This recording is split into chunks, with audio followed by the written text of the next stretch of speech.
Hay personas que manifiestan su vocación desde que son pequeños y ese es el caso de Coral. Coral, desde que tenía 6 añitos, sabía que ella vino a este mundo para ser maestra.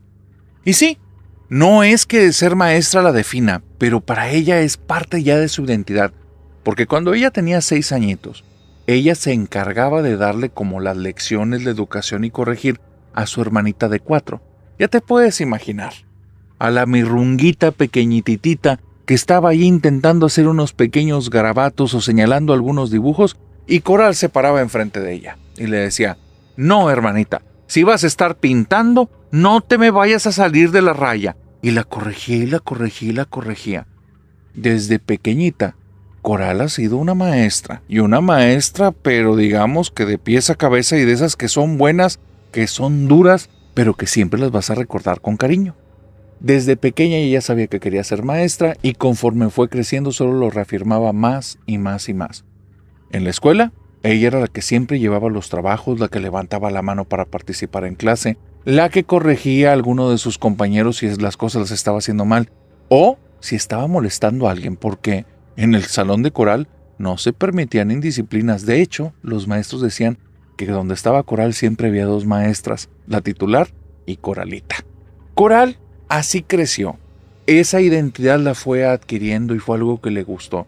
Y para ella, la docencia no era un tema que tuviera que ver solo con cuestiones de salario. Tenía que ver con aportar algo, con hacer que las personas aprendieran. Te quiero decir que Coral al día de hoy tiene 50 y tantos años. Es de una generación muy específica.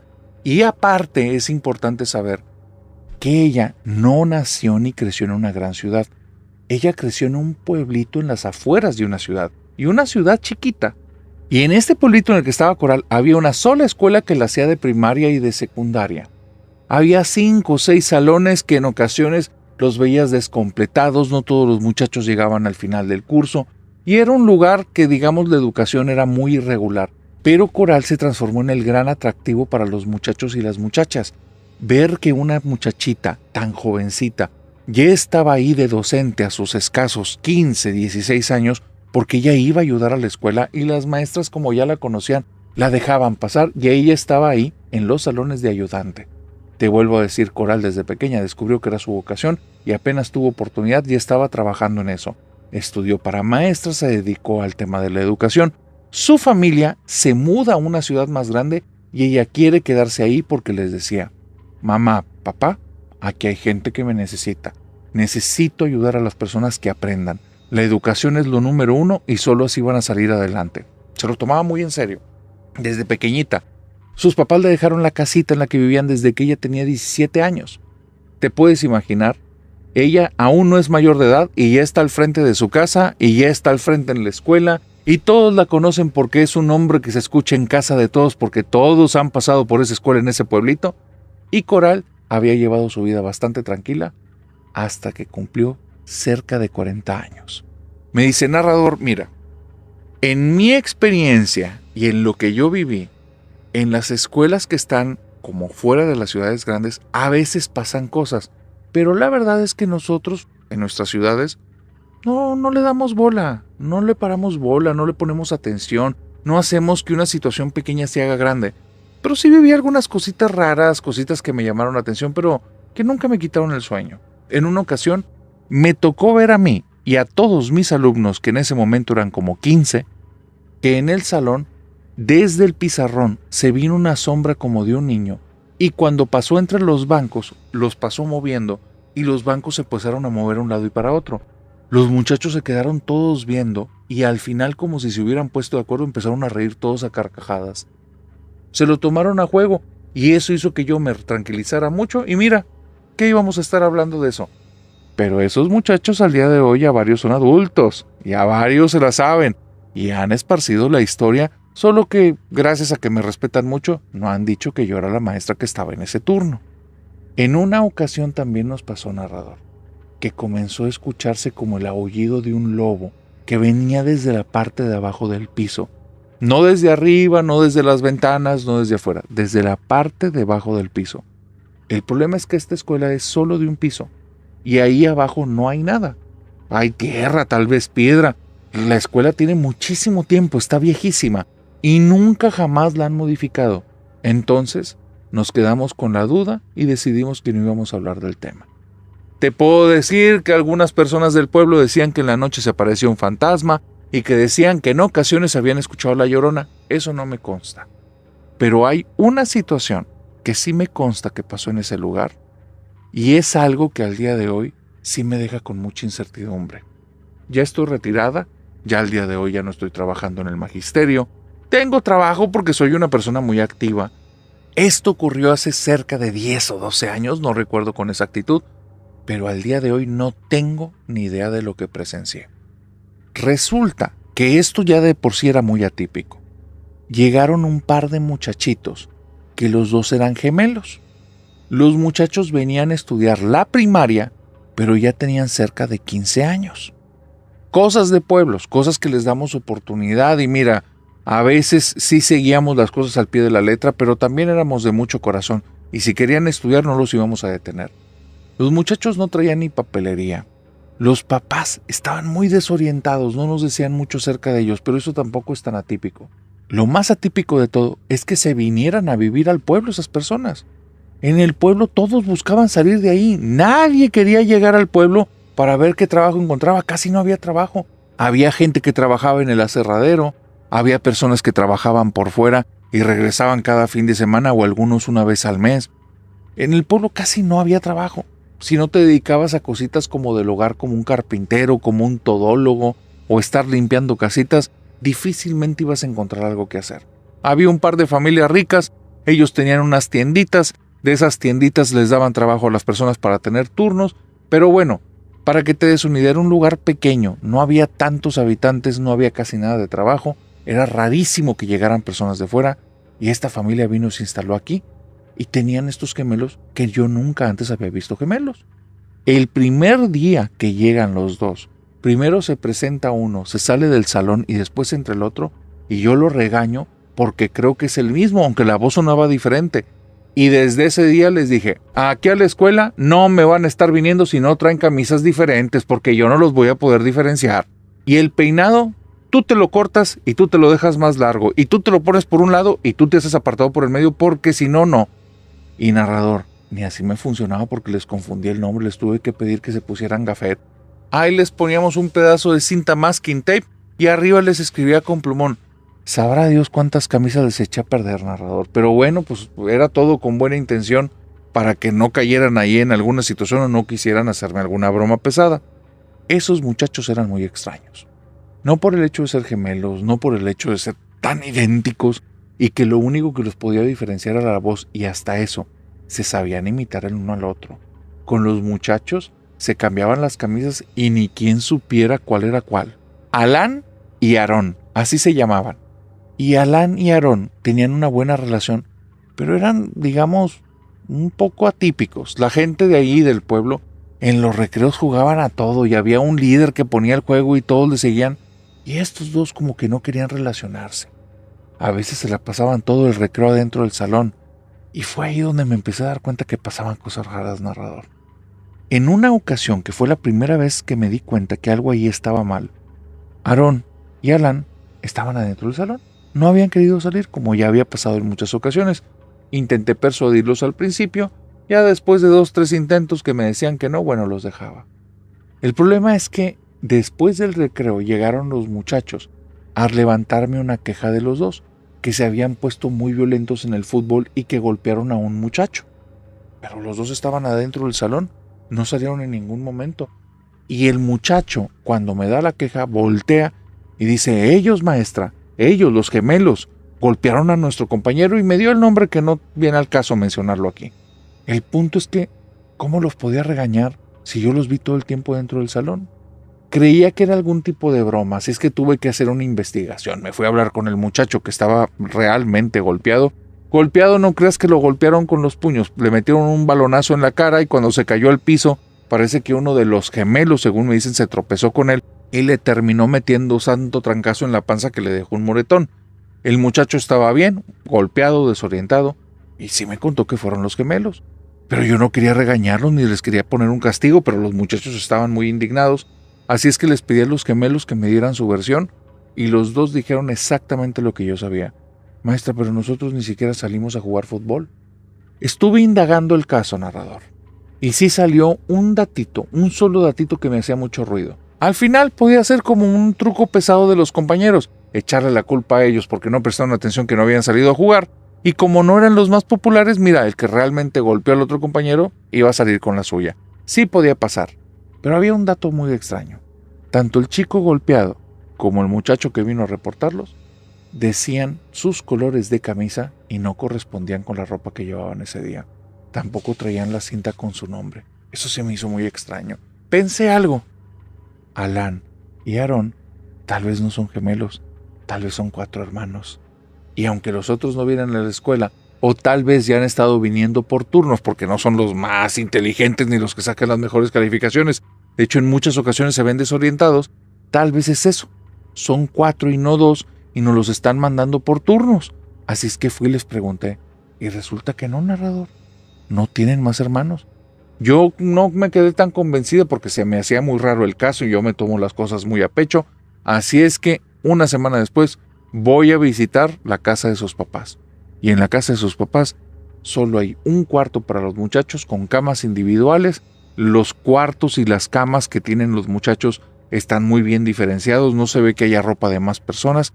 Y se me hace muy extraño cuando hablo con los papás. Ellos me dicen que sí, que son los únicos 2 hijos que tienen, que después de estos gemelos ya nada. Pero yo notaba que estaban nerviosos y no querían que les preguntara nada. Narrador, empezaron a pasar cosas bien extrañas en la escuela. En una ocasión que iba pasando por ahí en la tarde, te lo juro, pero te lo juro, que veo a los 2 gemelos sentados afuera. Y entonces me acerco a la escuela y cuando llego a la barda les digo, Alan, Aarón, vengan para acá, ¿qué están haciendo allá adentro? Se levantan, se acercan y como yo voy también para adelante y estoy casi en la barda, llega un momento en el que estoy frente a una pared y después viene la parte de la reja y ahí es donde voy a discutir con ellos que por qué siguen en las instalaciones. Cuando llego a la parte de la reja, sigo escuchando los pasos, pero no hay nadie ahí. Y no están, no hay nadie. Me meto a la escuela porque yo tenía la llave y no hay nadie ahí y no se pudieron haber salido porque tenían unas barditas medias altas. Al día siguiente les digo, muchachos, ¿qué hacían aquí en la tarde? Y los 2 me voltean a ver con una cara de incógnitos y me dicen, nada maestra, aquí nada, aquí no andábamos. Y ya yo les dije, no, pues yo los vi, le hablé y se fueron. Y los muchachos me hacen nada más la cara de, no maestra, nos confundió. Pero pues cómo los voy a confundir si ustedes están igualitos y son los únicos en el pueblo, nadie se les parece. Pues narrador, no lo saqué de ahí. A partir de ahí yo dije, estos 2 andan con cosas.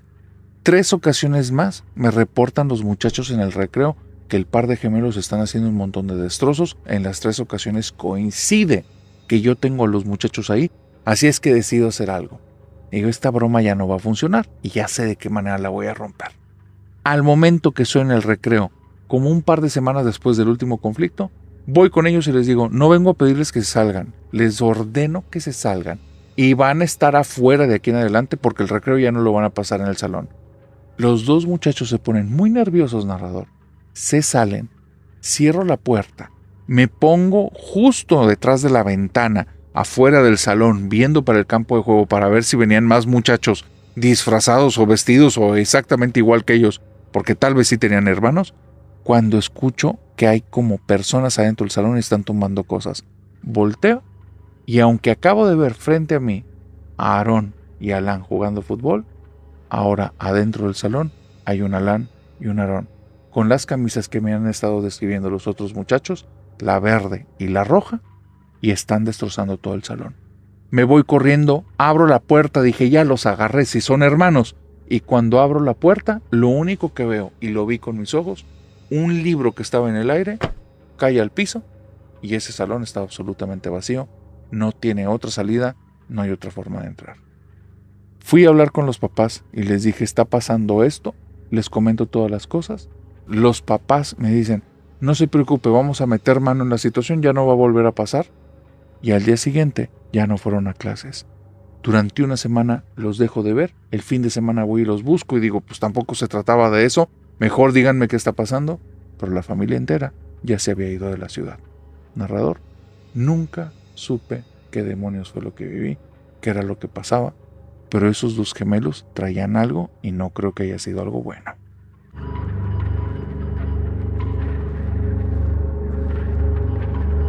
Mauricio me mandó una historia. No es la primera vez que escucho algo así, pero sí, definitivamente es la más aterradora de este estilo. Me cuenta Mauricio que su familia desde hace décadas es acosada por una entidad, pero que no se manifiesta como el resto de las entidades, se manifiesta como un libro. Cuando yo leí de eso dije, a ver Mauricio, realmente quiero saber tu historia, cómo está esa situación. Y él me cuenta, me dice, narrador, hay una situación. Nosotros por el trabajo de mi papá nos mudábamos continuamente desde que yo era muy pequeñito. Mi papá trabajó casi 20 años en un tema relacionado con petroleras e instalaciones. No sé exactamente cómo era el show porque era mucho tema confidencial, pero estuvimos de ciudad en ciudad en ciudad.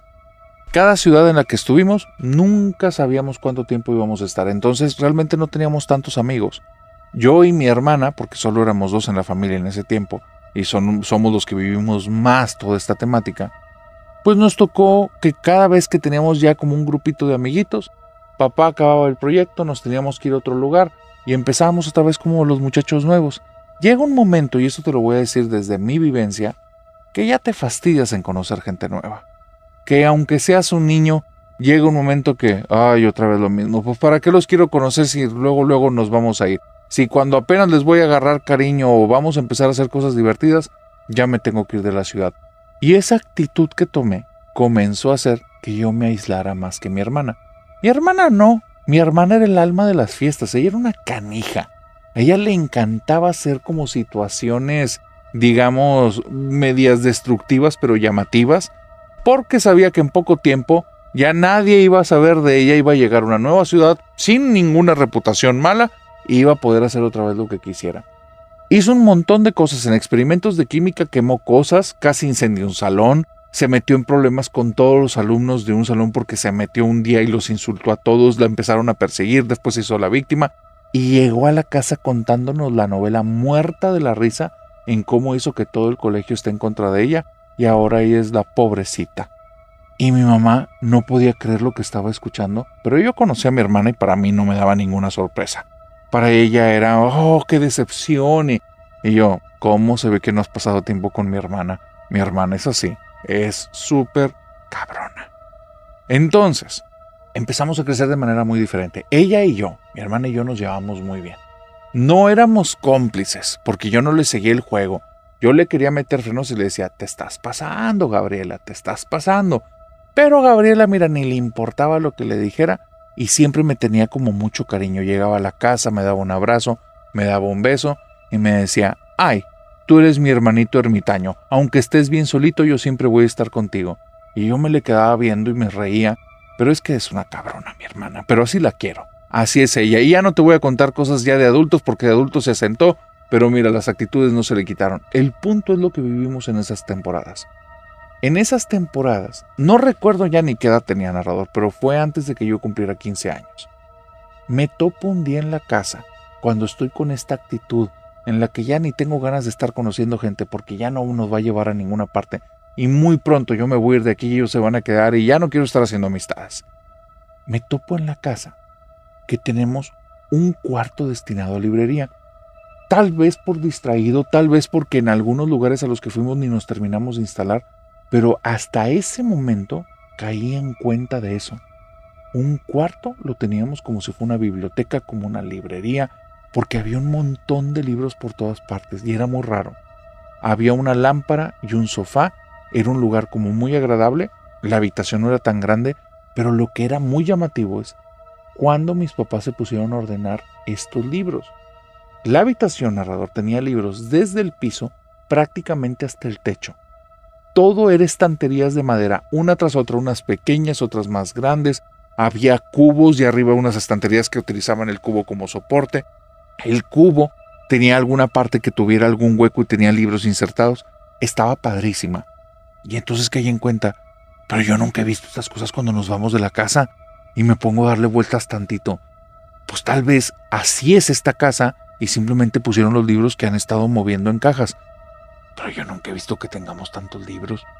Y narrador, me quedé con esa idea. En algún momento mis papás, en una ida que tuvimos a la escuela, ellos armaron esto. Ahora de adulto, sé que no es posible. Hacer una construcción como la que vi te llevaría meses, no un día, no una mañana. Pero bueno, el punto es que en ese momento es cuando caí en cuenta que teníamos un cuarto destinado para los libros. Voy al sofá, prendo la luz y empiezo a agarrar libros. Ni me acuerdo los titulares porque como en ese tiempo yo agarraba de referencia lo que veíamos en la escuela, leí clásicos. Moby Dick, leí parte de Los Tres Mosqueteros, leí algún libro de Alejandro Dumas, creo que El Conde de Montecristo o alguna otra parte de Los Tres Mosqueteros y así. Veía muchos títulos que no había reconocido, había títulos en otros idiomas, había libros que se veía que eran para adultos, no me llamaban la atención, no había nada de dibujos animados que era lo que yo buscaba y de repente en esas búsquedas y después de semanas que yo me encerraba en la biblioteca y parecía que nadie más que yo lo utilizaba, me topo con un libro que me llama mucho la atención. El libro está todo empastado como en un color negro, pero cuando toco la pasta se siente chiclosa. Es raro, porque no era como el resto de pastas que se sentía que estás tocando algún tipo de cartón o papel. Aquí se sentía chiclosa, como que se te adhería un poco a los dedos. Agarro el libro y tiene un aroma que era de estos aromas como a podrido, pero no un podrido pestilente, horrible que te quieres ir, sino uno que pasa el tiempo y te dan ganas de volverlo a leer. Me dirás asqueroso, pero en la vida he tenido otra cosa que sea así, más que el regusto amargo de la cerveza, que a mí me gusta mucho tomarme una de vez en cuando, pero lo tomo y es como que, qué desagradable, y después me gusta. Algo así sería lo que te puedo describir. El libro tenía su aroma, se sentía pegostioso, se sentía raro. Abro el libro y tiene un montón de hojas que están a punto de salirse todas de su lugar, porque se ve que el libro tiene hojas como rotas, pero aunque lo volteo porque cuando lo abro se me sale de las manos y se cae, no se sale ninguna de las hojas, aunque parece que están por sin ningún lado. Es ahí cuando me doy cuenta que el libro tiene como las orillas muy finas, muy delgadas, porque cuando lo vuelvo a agarrar me lastimo un dedo y me sale una gotita de sangre. Y entonces me acuerdo que mi papá me había dicho, una de las peores cosas que te puede pasar y de los dolores más fuertes que vas a tener es cuando te cortes los dedos con una hoja. Y yo me reí mucho en ese tiempo porque me imaginé las hojas del árbol que teníamos afuera y dije, no hombre, este papá está loco, ¿cuándo me voy a cortar con una hoja? Si tiene espinas tal vez, pero esa es la espina y no la hoja. Y ahora que me la corté con el dedo, narrador, cállate la boca que me dolía. Pero sentí el dedo así donde se inflamaba y me palpitaba, se sentía horrible, me chupaba el dedo y seguía saliendo sangre y tuve el descuido de agarrar ese libro y dejé marcado en la parte de arriba como una línea roja entre todas las hojas y se me hizo muy raro. No era la única línea que estaba ahí, pero las otras no eran rojas, eran de color café y había una al lado y otro al lado y otro al lado. Cuando agarro el libro y lo abro, lo único que me da miedo, narrador, es que cuando abro el libro veo justo al centro de una página que está toda en blanco, mi nombre escrito ahí. Cuando vi eso, lo cerré de golpe, lo volví a poner en la estantería, me salgo de la biblioteca y al rato me acuerdo que dejé la luz prendida que estaba al lado del sillón. Cuando me meto, el segundo susto. Ahí está la biblioteca, el libro lo veo en su lugar, pero la luz está apagada y el sillón reclinable en el que yo me siento a leer es otra vez recogido. Y nadie está en la casa más que yo. Me dio mucho miedo. Decidí que ya no iba a hacer nada, que ya no iba a no me iba a meter a la biblioteca en un tiempo, que eso que se cerró el sillón no me dio como que muy buena espina, el hecho de ver mi nombre en el libro no estuvo agradable, me voy a tomar un descanso, tal vez sí conviene ahora sí hacerme de amigos. Y al día siguiente, narrador, amanezco en la cama y el libro está justo al lado de mi almohada. Voy con el libro, voy caminando con mamá y cuando estoy a punto de entrar en su habitación, me tropiezo. El libro sale volando y entonces mi mamá me dice, cuidado, me meto un santo trancazo en la cara y se me olvidó por completo lo que yo le llevaba ahí, que le quería decir que por favor no me lo dejara en la cama, que sé el error que cometí al haberlo manchado, pero que me da miedo y le iba a contar todo. Ya no le conté nada, nos quedamos ahí poniéndonos como ungüentos de agua fría en la cara porque se me estaba inflamando el pómulo del trancazo y lo peor es que después de ese rato, ya como a media tarde, me acuerdo del libro. Y el libro no estaba en el pasillo. No lo encuentro tirado por ningún lado. Te vuelvo a decir que parecía que ese libro en cualquier momento se iba a hacer pedazos. Dije, me voy a encontrar hojas por todos lados y me van a regañar. Y nada. Y como 2 o 3 días después, aparece en mi habitación, justo al lado de mis zapatos. Yo tenía un closet pequeño, tenía 4 pares de zapatos, 1 para los domingos, 2 para la escuela, 1 para salir con mis amigos, y justo al lado del de mis amigos estaba ahí metido el libro. ¿Quién lo metió ahí? No sé, pero ya no lo sentí agradable. Hubo algo muy raro porque estoy pensando que no lo quiero agarrar, que quién sabe qué está pasando aquí, que mejor voy a hablar con mis papás y de repente ya lo tengo en la mano y lo estoy oliendo, pero lo estoy oliendo como si estuviera oliendo flores. Y ese olor como nauseabundo, podrido, pero que queda ahí como un poquito a flote, no lo tomo en cuenta y sigo respirando profundamente. Narrador, no sé cuánto tiempo pasó, pero me dio la noche. De repente me doy cuenta que estoy en mi habitación con la puerta cerrada con el libro en la mano y sigo oliéndolo y oliéndolo hasta que digo, algo está pasando aquí. Esto no está bien. ¿Por qué está pasando esto? ¿Por qué me quedo oliendo esta cosa? Entonces voy, lo dejo en el closet y cuando lo quiero dejar, siento que está adherido en mi mano. Y aquí hay una situación que es como muy difícil para mí de explicarla. Pero desde ese día no puedo dejar de sentir como si mi mano tuviera la goma de ese libro. Me la he lavado cuántas veces no tienes idea. Llegó un momento en el que fui con psicólogo y con psiquiatra muchos años después de esta situación, porque yo creía que tenía algún trastorno obsesivo compulsivo y después de lo que les conté me dijeron, claro que es eso, entonces vamos a ver. Nada de lo que hicimos funcionó y créeme, fui una persona apegada al tratamiento. El problema que me decían es que no tenía más rasgos de ese trastorno. No había más cosas, no había detonantes, no había nada, se les hacía extraño. Así es que yo no supe después qué hacer, pero ahorita llegaremos a esa parte. El punto es que desde ese día comencé a sentir esa sensación como de goma, como de algo adherido, como algo pegado en mis manos, en mi piel. Voy y hablo con mis papás. No tengo el libro y no se los puedo llevar porque no lo encuentro, pero les revelo todo, todo. ¿Y sabes qué, narrador? Conforme les estoy contando esto, yo empecé a visualizar desde antes diferentes escenarios. Mi papá se va a empezar a reír de mí en la cara, mi hermana va a soltar un par de carcajadas y me va a decir que estoy tonto, que me hace falta ya salir a tener amigos, mi mamá me va a obligar a tener amigos, o me van a decir que ya deje de inventar historias. Pero la forma en la que ellos reaccionaron me hizo entender que realmente en esa casa y con ese libro estaba pasando algo que no estaba bien. Mi papá tenía la boca abierta, se le veían los labios secos, pálidos, parecía que estaba a punto de desmayarse, que estaba mal. Mi mamá, el rostro, el color rojo que tenía jamás se lo había visto, y los dos empiezan a ver, voltean a verme, no saben ni qué decir, y mi papá nada más dice, hijo, por favor ya no lo agarres, ya no le hagas caso al libro, ya no le hagas caso al libro. Y yo le digo, papá, ¿te estás escuchando? ¿Cómo que ya no le haga caso al libro, ni que hablara?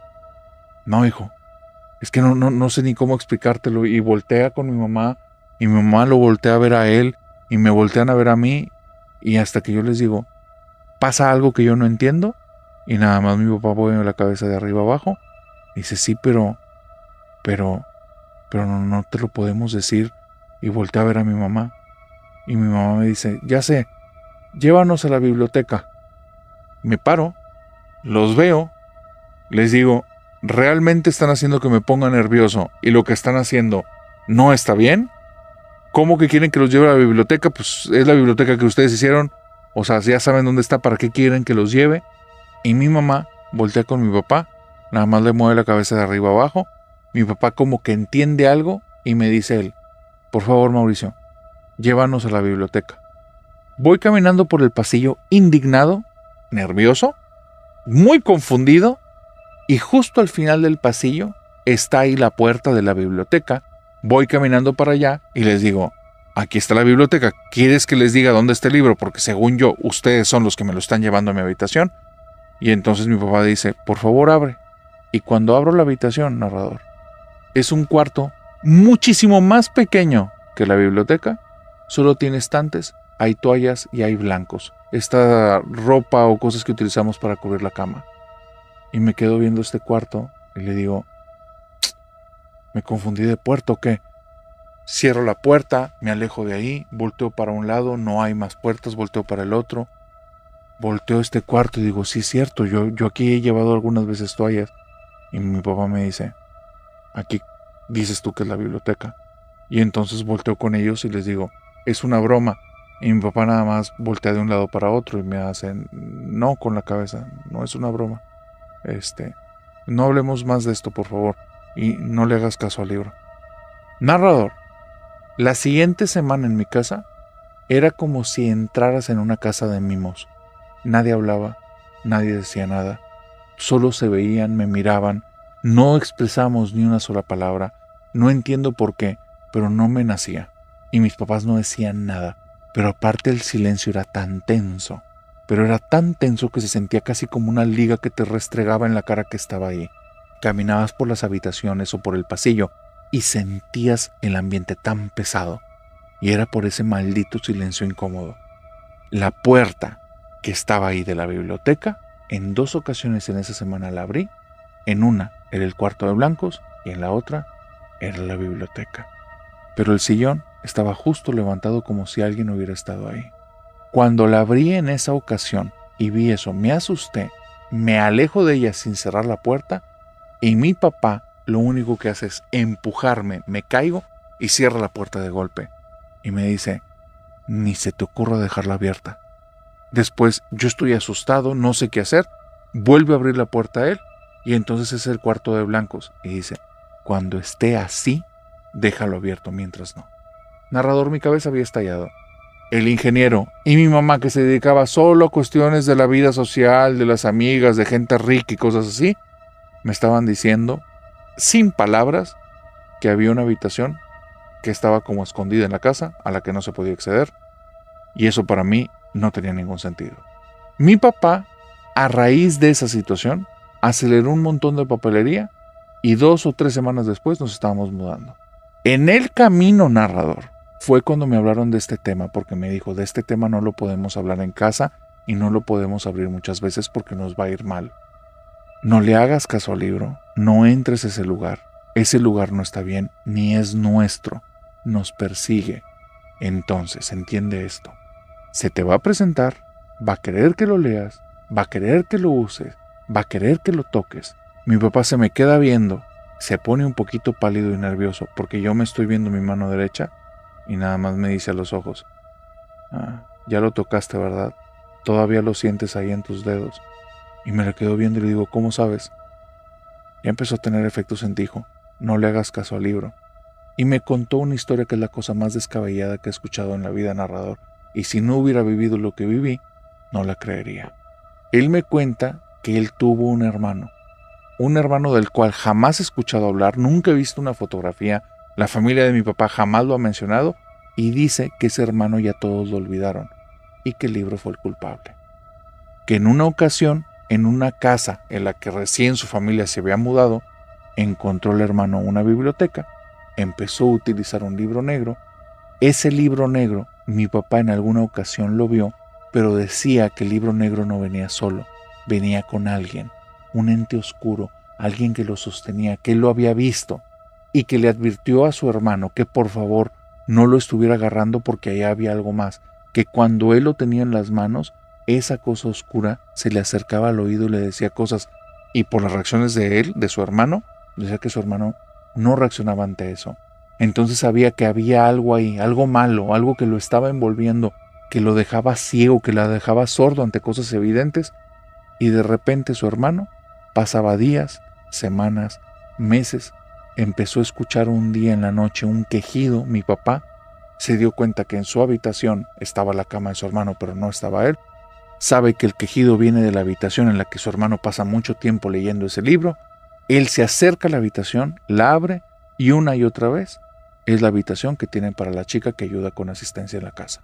Ahí adentro se escuchaban los quejidos de su hermano, después pasaron a gritos y con los días pasaron a gemidos. Nunca jamás la pudo abrir, nunca lo volvió a ver y con el tiempo toda la familia lo olvidó. Y él los increpaba siendo un muchacho y les decía, y entonces la ropa y la cama que tengo ahí al lado. Y sus papás le decían, pues te cumplimos el capricho que nos pediste, capricho que nunca nadie pidió. Lo que había pasado es que algo les cambió la memoria y ya nadie recordaba a su hermano. Esa historia, que es la cosa más inverosímil que he escuchado en mi vida, no lo hubiera creído si no es porque durante los siguientes 12 años, casa en la que nos mudamos, casa en la que me topé esa biblioteca, casa en la que ese libro me persiguió, hasta que un día decidí que eso tenía que detenerlo, busqué ayuda espiritual, se manifestaron unas pequeñas cosas en la casa, pero lo más importante fue que el libro ya nunca me volvió a buscar.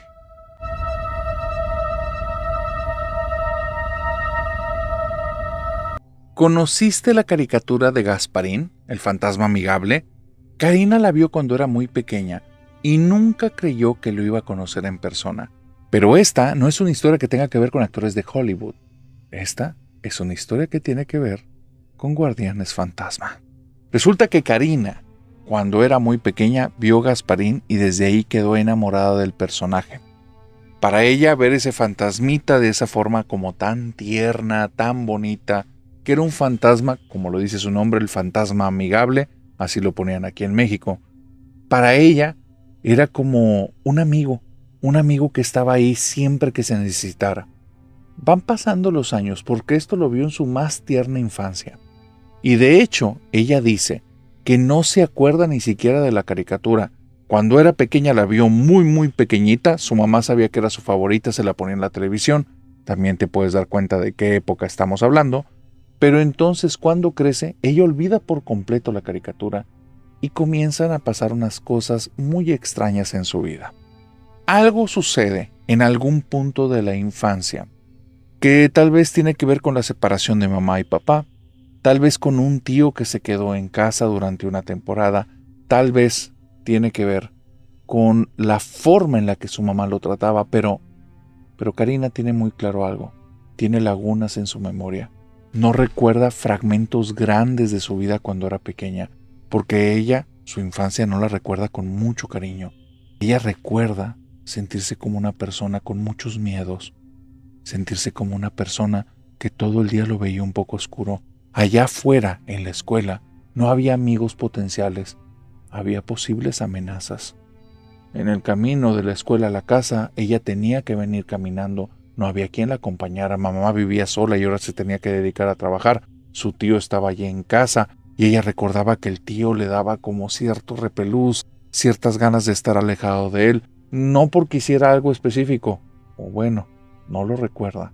Pero si hay algo, esa casa, ese lugar, ese camino de la escuela a la casa, todo es peligroso. Cuando llega a la casa, ella va, se encierra en su habitación, pone las almohadas alrededor de ella y se siente en una esquina, porque ahí sí se siente segura.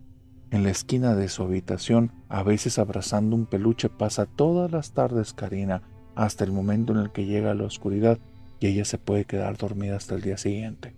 Tiene muy claro que había días de hambre, que había noches de insomnio por el dolor del estómago, y no era porque faltara pan en la casa, era porque se les olvidaba, y Karina se sentía muy insegura en ese lugar.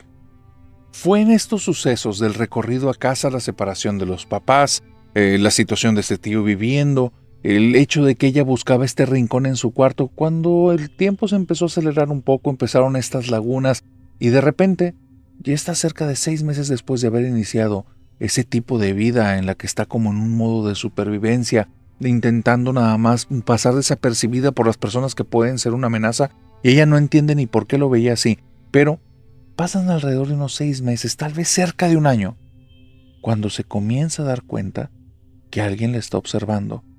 El problema es dónde y en qué momento. La está observando en su habitación, cuando tiene la puerta cerrada, cuando está en la esquina justo al lado de la cama, rodeada solo por almohadas. ¿Y dónde? La está observando desde el techo. Hay algo ahí que está en la esquina de enfrente y le está viendo. Ella no lo logra ver, pero lo siente. Y llega un momento en el que lo dice, lo expresa. Ya sé que estás ahí, ¿por qué me estás viendo? Y se da cuenta que alguien le responde, pero por primera vez en su vida lo escucha con una claridad tremenda. Nunca antes lo había escuchado así. Y él le responde, pero no en sus oídos, sino en su cabeza: hola, me llamo Gasparín. En ese momento ella se ríe. Algo le causó risa, algo que estaba ahí metido en su mente. Tal vez la vocecita con esa voz agudita con la que hablaba, tal vez la sensación que empezó a sentir de que esa cosa que estaba en la esquina comenzó a bajarse y empezó a acercarse, tal vez simplemente el hecho de que ya tenía un nombre, eso que le estaba observando. Y ella comienza a preguntarle, ¿quién eres? Y otra vez en su mente Karina escucha muy claro, te estoy cuidando, soy tu amigo. A partir de ese momento, Karina y Gasparín andan para todas partes. Es el secreto de Karina, que ni siquiera se vaya a enterar mamá o que se vaya a enterar el tío, porque quién sabe cómo puedan reaccionar. Si los compañeros de la escuela de Karina se enteran, se van a burlar de ella todo el tiempo. Ella ya no quiere escuchar esas risas burlonas, ya no quiere que le estén dirigiendo la mirada, ya no quiere que le estén viendo a ella, así es que es un secreto que tiene que guardar. Y es muy extraño porque Gasparín no vive allí en esa casa. Gasparín vive con Karina, la acompaña a todas partes. Cuando Karina va a la escuela, Gasparín le dice, detente, está a punto de pasar un carro a alta velocidad. Ella se detiene y un vehículo que no había visto ni escuchado pasa a toda velocidad justo enfrente de ella. Gasparín de repente le dice, tienes que acelerar el paso porque vas a llegar tarde. Y ella le dice, no, en mi reloj dice que aún faltan 10 minutos. Y Gasparín le responde, lo tienes retrasado 10 minutos, están a punto de iniciar las filas.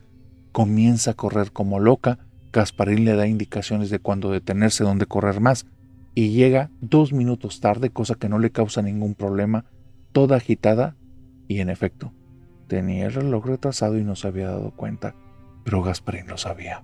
Está a punto de dormir cuando Gasparín en varias ocasiones le dice, no terminaste la tarea, y ella dice, es para el martes, y le dice, sí, y tú crees que hoy es domingo, pero hoy es lunes. Y entonces abre los ojos, va y revisa el calendario, y Gasparín no estaba mintiendo, se había confundido de días, tiene que llevar la tarea por alguna situación, y por su edad lo podemos entender. Había estado confundiendo esto y está en la noche trabajando, y Gasparín en algún momento le dice, vete a dormir, en la mañana termínala, porque si no te vas a ver desvelada y te van a preguntar por qué no dormiste y te van a regañar. Dicho y hecho, Gasparín se transforma en el consejero número 1. Cosa que dice Gasparín, cosa que ocurre, cosa que le advierte, cosa que pasa. Pero ¿sabes algo? Dicen que los niños, especialmente los que viven situaciones difíciles, tienen amigos imaginarios. Pero ya ha avanzado mucho este reloj, este tiempo, ya han pasado muchos calendarios, porque Karina tiene 15 y Gasparín sigue ahí. Y Gasparín le sigue dando advertencias. No te juntes con esa chica. Esa chica tiene unos papás que son muy violentos. Cuando vayas a visitar a la casa, algo malo te puede pasar. No te juntes con ella. Esta muchacha que te está tratando bien, está hablando mal de ti a tus espaldas porque le gusta el muchacho que ya te echó los ojos a ti. No le hagas caso. Y cosa que dice Gasparín pasa. De repente ella tiene un amigo, un consejero, un confidente y empieza a darse cuenta que poco a poco se está aislando. Y sigue avanzando el reloj. Y ella sigue siendo una persona no extraña, es una persona amable, amigable.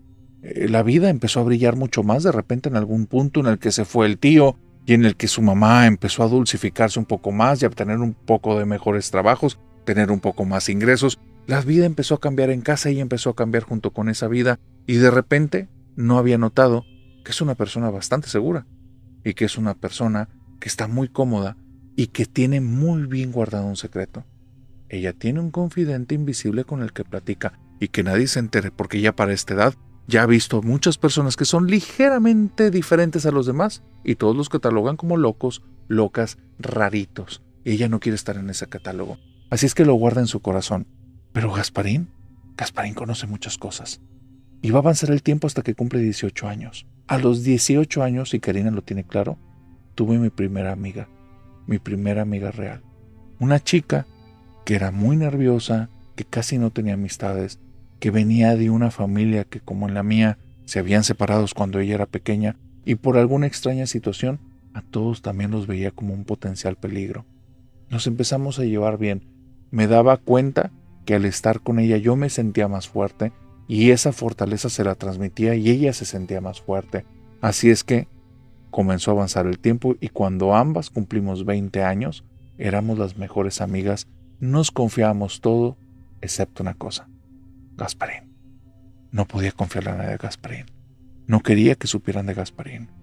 Me dice narrador, yo sé que puedo sonar como una loca, pero ha sido al día de hoy la única cosa extraña que he vivido en la vida. Bueno, un par de cosas de las que él me advirtió, de lugares, de personas, de casas, de ritos, de sectas. Me advirtió de muchas cosas, pero ha sido lo único extraño. Y gracias a él, yo siento que sobreviví gran parte de mi vida. Yo sé que la gente puede creer que es un amigo imaginario, pero no lo era, y te voy a decir por qué. Cuando mi amiga y yo cumplimos 20 años y éramos las mejores amigas, yo sentía que le estaba mintiendo a mi amiga por no contarle de Gasparín. Era el único secreto que me guardaba, era lo único que jamás se lo había dicho a nadie, y no quería contárselo, pero al mismo tiempo sí, porque nunca había tenido una buena amiga, nunca había tenido una persona que verdaderamente se preocupara por mí y yo me preocupara por ella. Gasparín un día en la noche me dijo, díselo, cuéntale de mí, no pasa nada, ella te quiere, ella sí te va a entender. Y Gasparín me alentó. Así es que un día fui con mi amiga y le dije, tengo un secreto que te quiero decir, es algo que he guardado desde hace mucho tiempo, y por favor, no me juzgues después de esto. Mi amiga se hizo para atrás, puso las manos justo en la cama y nada más me dijo, sí sabes que sí me gustan los hombres, ¿verdad? Y entonces yo me reí y le dije, no, no se trata de eso, a mí también me gustan los hombres, y si te gustaran las mujeres no me causa ningún problema, pero no es eso. Y entonces le dice, entonces ya me pusiste muy nerviosa, ¿qué es? Y le dice, que yo conozco a Gasparín. Y mi amiga nada más se me quedó viendo y dice, ay, eres una tonta, o sea, es una broma, que conozco a Gasparín, puras tonterías. Y ya me le quedo viendo y le digo, no, es que es un secreto y es en serio. Tengo un amigo que no puedes ver, él está aquí, yo tampoco lo puedo ver, y yo le llamo Gasparín, y él me acompaña. Y mi amiga se me queda viendo y me dice, ¿es una broma? No. ¿Es un amigo imaginario? No. Es Gasparín. ¿Y cómo es Gasparín? No sé, no lo puedo ver. Pero no entiendo por qué me estás diciendo esto. Porque siento que te lo estoy ocultando y es mi único secreto, y como tú eres mi amiga, la única amiga que he tenido desde siempre, no quiero sentir que te lo estoy ocultando. Y ya. Y entonces dice, ¿y yo quieres que hable con Gasparín o algo así? Y entonces me empiezo a reír y le digo, no, loca, o sea, no tienes que interactuar con él es mi amigo y nada más te quería decir eso para estar tranquila. Dice, ¿pero estás segura que no estás loca, que no es imaginación tuya o algo así? Y entonces ya la veo y le digo, ¿sí me vas a juzgar en serio? Y dice, pero, a ver, ¿es un amigo imaginario o es alguien real que no podemos ver? Y yo me le quedo viendo y le digo, pues es real, para ti o para todos. Pues no sé. Y entonces volteo con Gasparín y le digo, en donde yo creo que está porque yo lo siento, y le digo, Gasparín, ¿le puedes hablar a ella? Y me dice en mi mente directamente, no, nada más puedo hablar contigo, nada más tú me escuchas. Entonces volteo con mi amiga y le digo, ya no sé si estoy loca, ya me hiciste dudar. Me dice que no puedo hablar contigo, que nada más yo lo escucho. Y mi amiga se queda viendo y le dice, pregúntale a Gasparín si le podemos hacer unas pruebas de realidad. Y yo le digo, ¿cómo que pruebas de realidad? Tú pregúntale.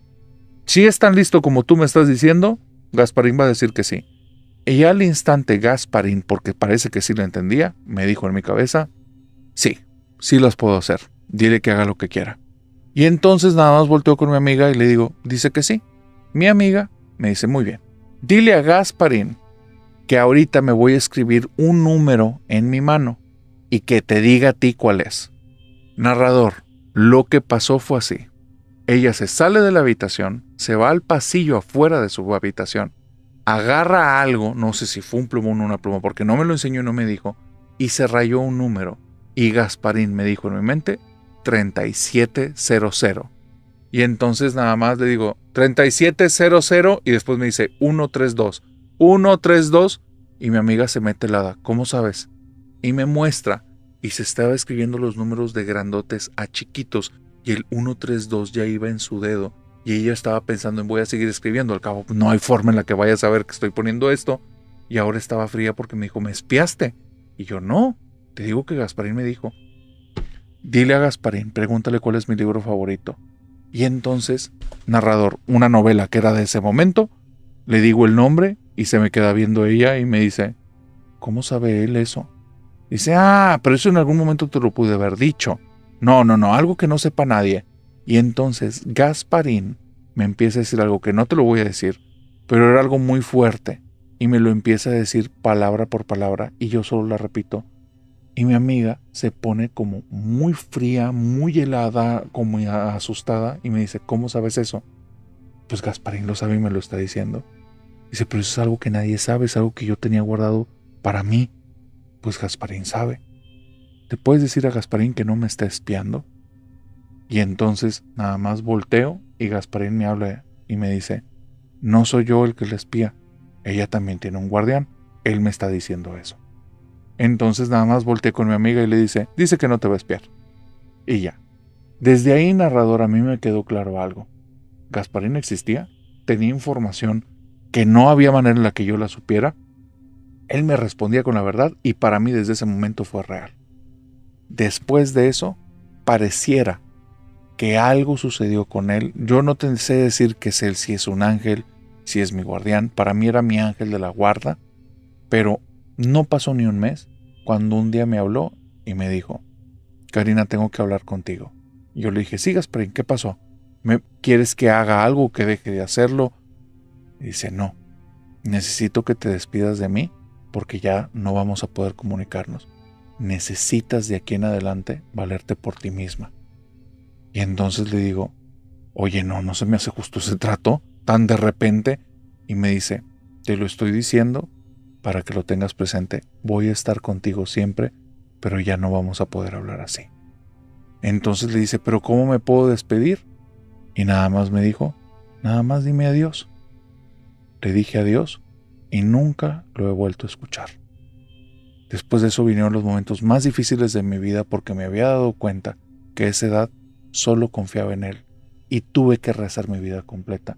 Pero al día de hoy, en ocasiones, aunque no me habla, lo siento y me sigue viendo desde arriba, narrador.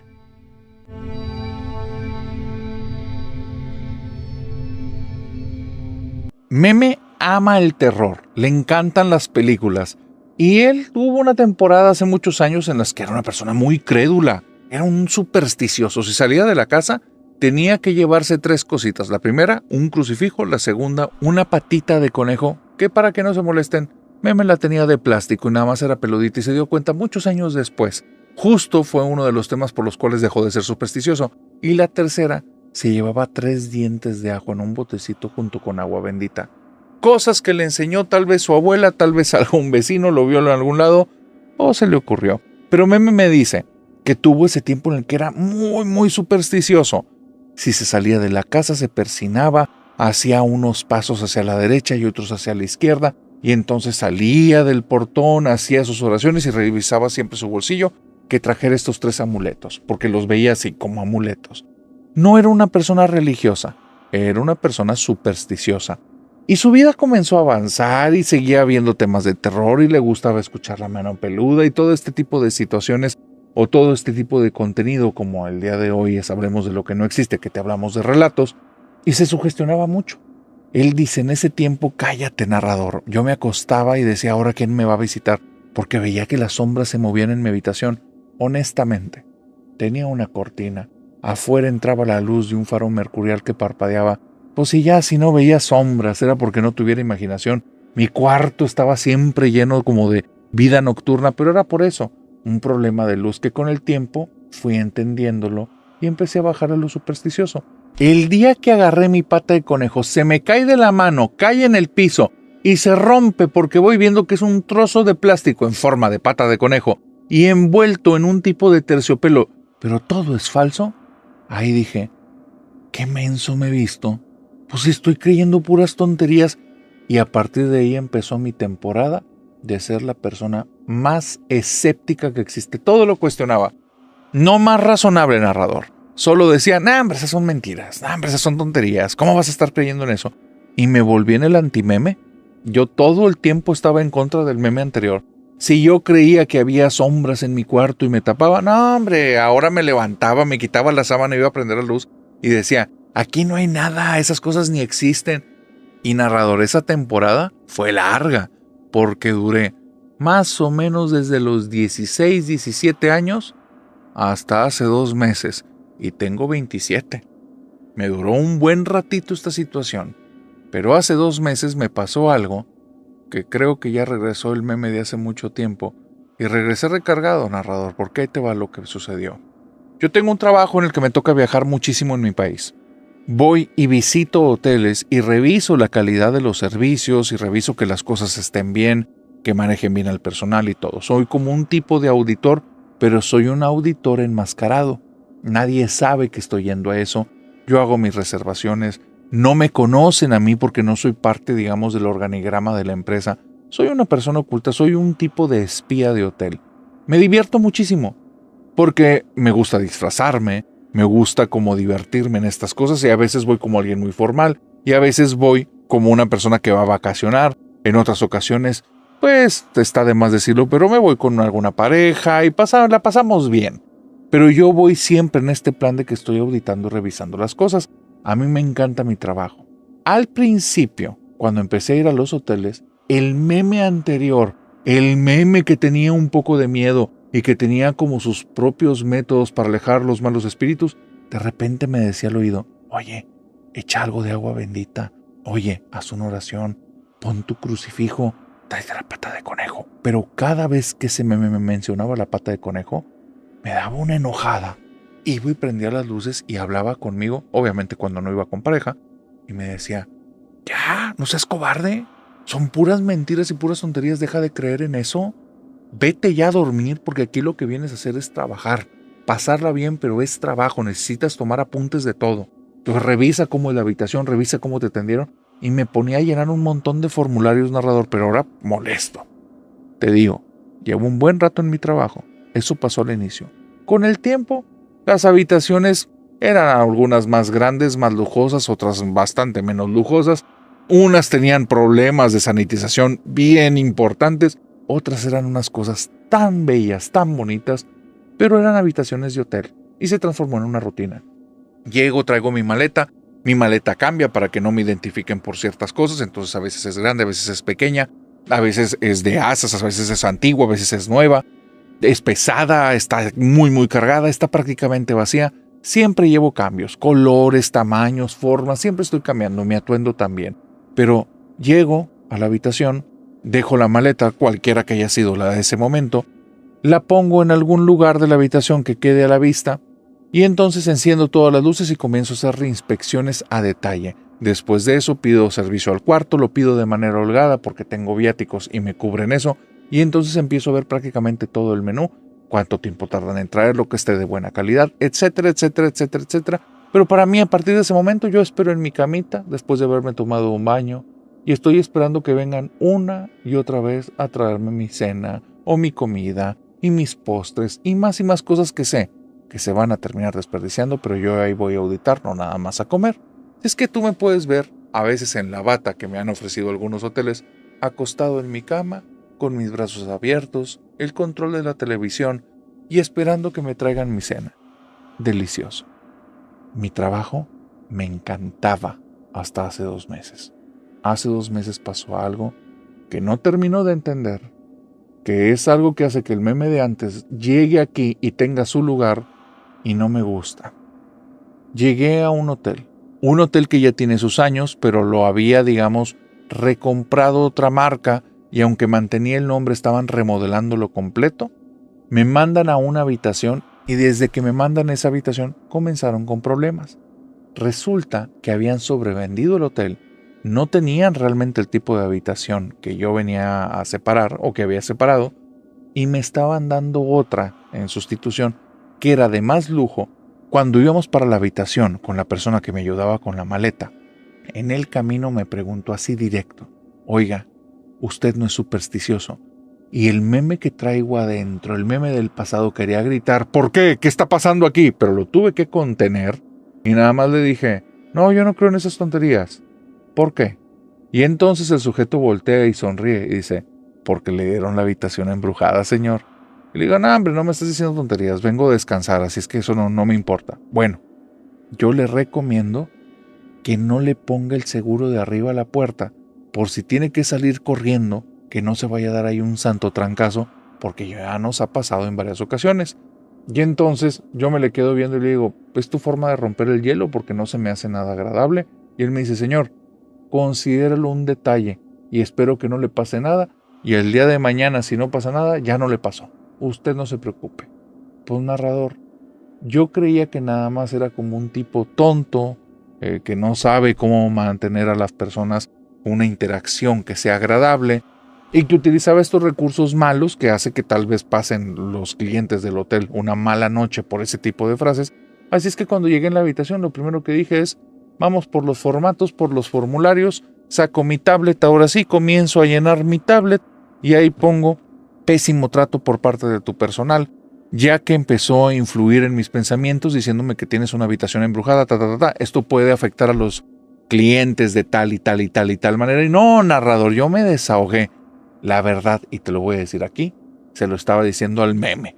Más que a ese chico con las cosas que me estuvo diciendo, yo estaba atacando mis miedos porque pues sí tocó ahí algunos. Así es que ahora en este hotel, más que ninguno, prácticamente pedí toda la carta, lo revisé más a detalle y aunque el cuarto estaba impecable, lo reprobé por todo.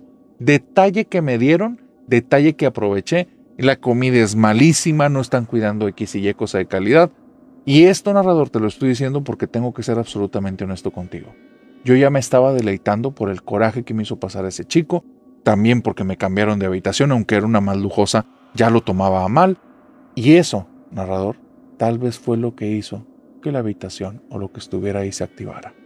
Yo ya estoy cansado porque no me había dado cuenta que había estado con tanto coraje tanto tiempo, que eso me desgastó. En algún momento que pedí el servicio de la habitación me quedé dormido.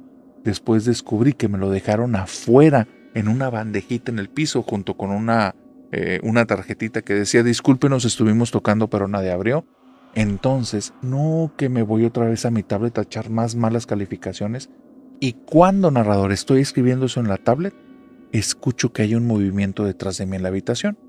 Muy, muy, muy extraño. Es un movimiento como de sábanas. Es el movimiento de esta tela cuando la mueves y la azotas en el aire y después empieza a caer lentamente. Es un tipo de sonido que una vez que lo has escuchado no lo puedes olvidar. Volteo. Mi cama está exactamente como la dejé. Pienso, ¿sabes qué? Las habitaciones están haciendo que pase ruido y agarro la tablet y empiezo a poner ahí problemas acústicos que puede estar molestando a los clientes. Y en eso se va la luz de la habitación. Cuando se va la luz dije, no, este hotel pobrecitos, van a estar, pero va a ser el hotel más reprobado que he tenido en mi carrera como auditor. Y en eso algo, no te sé decir qué, una presencia, un algo hace que voltee. Traigo mi tablet en las manos, con la luz que ilumina mi tablet al momento de voltear, veo que la sábana de la cama está arriba en el aire, como si alguien lo hubiera agarrado y lo hubiera azotado, como te digo, y cuando va bajando, forma una silueta y después cae. Y yo me quedo viendo eso atónito, no lo puedo creer, me da un coraje y digo, no, meme, esas cosas no existen. Me paro, prendo la luz y me doy cuenta que sí enciende. Alguien le bajó el switch de la luz. Alguien había picado el botón. Y eso sí me asusta. Alguien se metió en mi habitación. Voy, reviso, el seguro está puesto. No entiendo lo que está sucediendo. En eso la luz se vuelve a apagar. Con mi tablet volteo a la cama. La otra vez la tele está arriba. Y digo, a mí no me van a estar asustando con esas cosas. Corro para allá y antes de que la tela toque la cama, la levanto y tengo la tablet y donde la pongo así, veo el rostro de una persona. Es un señor, me está viendo sin ninguna expresión, tiene un bigote muy muy fino, pero los ojos son absolutamente blancos. Narrador, siento que el corazón ahí, yo no sé cómo aún lo tengo y cómo funciona, porque yo sentí que se estrujó todo y después estalló. Acto seguido estoy corriendo hacia la puerta y me mentí un trancazo por haberle puesto el seguro, que no te lo puedo decir. Terminé esa noche en la enfermería, el sujeto al día siguiente me vio que traía puestos como unos tipos de compresas en la cara y nada más me puso la mano en el hombro y me dijo, lo lamento, pero en su lugar pide otra habitación porque una vez que pasa algo la primera noche, ya después no se detiene. Narrador, cambié toda la descripción del hotel porque si me ponía tan duro en la auditada me iban a volver a hacer que fuera, la cambié todo a positivo y mira, al día de hoy creo que el meme de la temporada 1 regresó porque eso que vi no creo que lo vaya a poder olvidar fácilmente.